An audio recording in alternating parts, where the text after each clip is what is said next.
Hi guys! Magluto tayo ng cassava cake na la leche flan ang consistency. Sobrang lambot at sobrang creamy at talagang hindi nyo pagsasawaan. Prepare lang natin yung mga ingredients. Syempre yung kamote natin. Yan pa rin yung yellow variant guys na na-harvest din namin yan sa bundok. Binalatan na natin at nilinis natin dahil madami siyang putik-putik. At ayan, ready na siya para yadyarin. Ayan, yayadyarin na natin siya. Kung mapapansin nyo, maliit lang yung yadyaran. Pero yan lang yung available. Kaya kung ano lang yung available, yun lang yung ating gagamitin. Ayan, o diba, paspas ang person pag yayadyan. At sa isang kawali, maglagay tayo ng 1 cup and 1/4 na brown sugar. Hahayaan lang natin yung matunaw guys, para talaga siyang leche flan. Kasi diba yung leche flan nilalagay ng asukal sa ilalim. Ganyan din yung gagawin natin. Ayan, at tunaw na nga siya. Ilalagay na natin siya dun sa lalagyan para tumigas. Hayaan lang natin siyang mag-set. Set aside muna natin. O, diba? At ito, i-prepare na natin yung ating magiging mixture ng cassava. 3 cup yung ginamit namin dyan guys na cassava. Napigaan na namin siya. At ayan, maglagay na tayo ng 1 cup na evaporated milk and 1 can na condensed milk.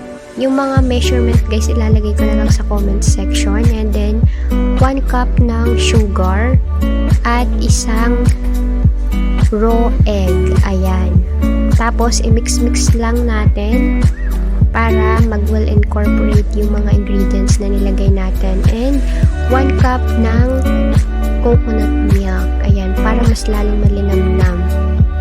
At ayan, ilagay na natin siya dun sa tumigas na sugar na ginawa natin kanina. Ayan, i-flatten lang natin. Saktong-sakto yung nagawa natin guys na 3 cup ng cassava. Ayan, i-flatten lang natin siya para magandang tingnan. And then, takpan natin siya ng foil para hindi sumingaw. Ang pagluluto nito guys ay 1 hour, 60 minutes. Ang gagawin nating proseso dito ay steam. Pwede din namang oven kung meron kayong oven. Pero mas prefer namin yung steam. Ayan. Dapat kulong na kulong yung ating paglulutuan para talagang lutong-luto yung ating cassava cake. And after 1 hour, ito na siya. Tingnan natin kung anong resulta.